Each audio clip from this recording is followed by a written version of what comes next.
Të mërkurën u bën 30 herë që deputetët e legjislaturës së 9 të Kuvendit u mblodhën në seancë konstituive, por nuk arritën ta përmbyllin me sukses. Hapja u bë me një minutë heshtje për vdekjen e ish-kryeministrit të Kosovës në ekzil, Bujar Bukoshi. I përjetshëm qoftë kujtimi për jetën dhe veprën e doktor Bujar Bukoshit.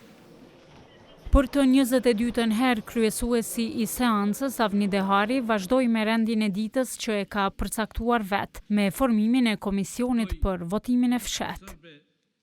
Si në të gjithë herët e tjera, partitë diritash në opozit as nuk propozuan antar për këtë komision dhe as nuk morën pjesë në votim, duke e pamundësuar kuorumin vendimarrës.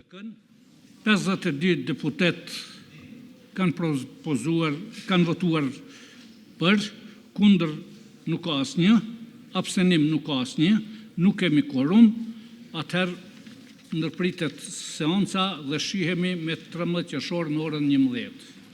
Pas seancës, partitë diritash në opozit dhe partia diritash në pushtet hodhën përgjegjësinë tek njëra tjetra për bllokadën e krijuar në Kuvend. Insistojnë se secila nga to ka ofruar zgjidhje, por 4 muaj pas mbajtjes së zgjedhjeve nuk ka konstituim e as marrëveshje politike për qeverinë. Kryetari i PDK-s Mimli Krasniqi i hodhi poshtë të gjitha mundësitë për një marrëveshje politike PDK-LVV. As që është pritur, e as që kemi dëshirë, e as që është diskutuar për çfarë do çështje që ndërlidhet me zhvillimet nacionale, pra dhe me krizën politike, as më pak me ndonjë koalicion të mundshëm. Kështu që jo, nuk do të më shohësh me zotin Kurti duke hyrë në Kuvend për të bërë koalicion. Ne kemi bërë qartë një gjë të tillë.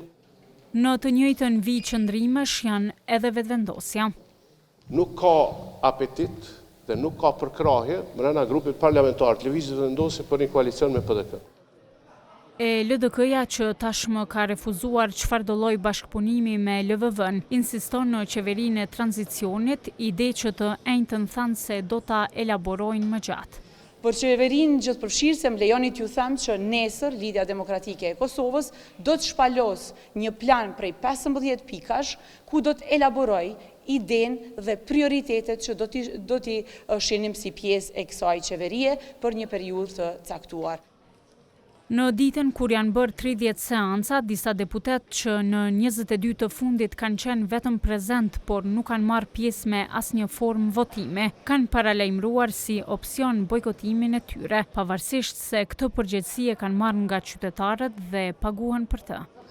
Unë për herë të fundit sot vi. 30 në libër të gjinisit jemi. Shumica e deputetëve kanë drejtë dhe mi bojkotu tash Kuvenin. Të dielën bëhen 2 muaj prej se është hapur seanca konstituive e cila nuk ka prodhuar kurrfarë rezultati.